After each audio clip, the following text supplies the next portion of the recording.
क्या शेयर बाजार रैली अब अपने खतरे के करीब है? जिस व्यक्ति ने हमेशा भारत के इक्विटी मार्केट को लेकर बुलिश रुख अपनाया, उसी ने अब बाजार को लेकर बड़ी चेतावनी दी है। हम बात कर रहे हैं जेफरीज के दिग्गज रणनीतिकार क्रिस वुड की, जो इमर्जिंग मार्केट्स में भारतीय बाजार के सबसे बड़े समर्थक हैं।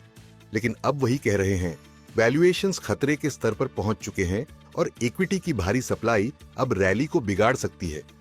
इस वीडियो में समझेंगे क्रिस वुड की इस चेतावनी का क्या मायने है। क्या निवेशकों को सतर्क हो जाना चाहिए? अप्रैल 2025 के बाद से बाजार में एक अच्छी रैली देखी गई। उतार चढ़ाव जरूर आए, लेकिन बाजार ने नीचे की चाल नहीं पकड़ी। अप्रैल से अब तक निफ्टी ने 14% का रिटर्न दिया है। बैंक निफ्टी ने करीब 10% का रिटर्न दिया है। निफ्टी मिड कैप इंडेक्स 24% तक चढ़ चुका है। लेकिन इसी तेजी ने अब एक नई समस्या खड़ी कर दी है। वैल्यूएशंस बहुत महंगे हो चुके हैं। निफ्टी अब 12 महीने के फॉरवर्ड अर्निंग्स के 22 गुना पर ट्रेड कर रहा है, जो अप्रैल की तुलना में 14.1% ऊपर है। निफ्टी मिड कैप 100 इंडेक्स तो 27.1 गुना फॉरवर्ड अर्निंग्स पर है, जो अप्रैल के बाद से 23.7% चढ़ा है। क्रिस वुड का कहना है, मिड कैप शेयरों में वैल्यूएशन अब चिंता का विषय बन चुका है।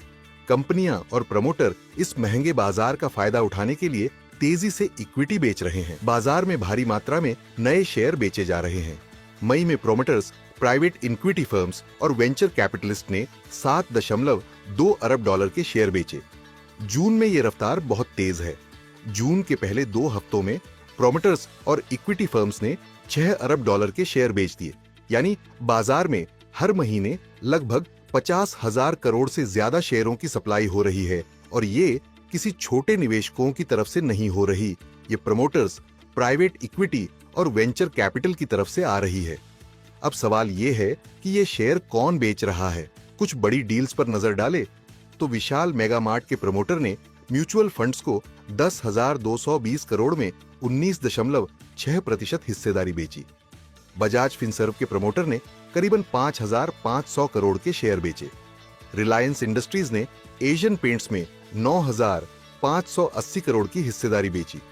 वेदांता ने हिंदुस्तान जिंक में 3,028 करोड़ के शेयर बेचे। इन सब का सीधा मतलब है, प्रमोटर हाई वैल्यूएशन का फायदा उठाकर मार्केट से बाहर निकल रहे हैं। क्रिस वुड्स का कहना है कि यही सप्लाई मार्केट के लिए सबसे बड़ा जोखिम है। ये रिस्क क्यों है, इसे समझते हैं।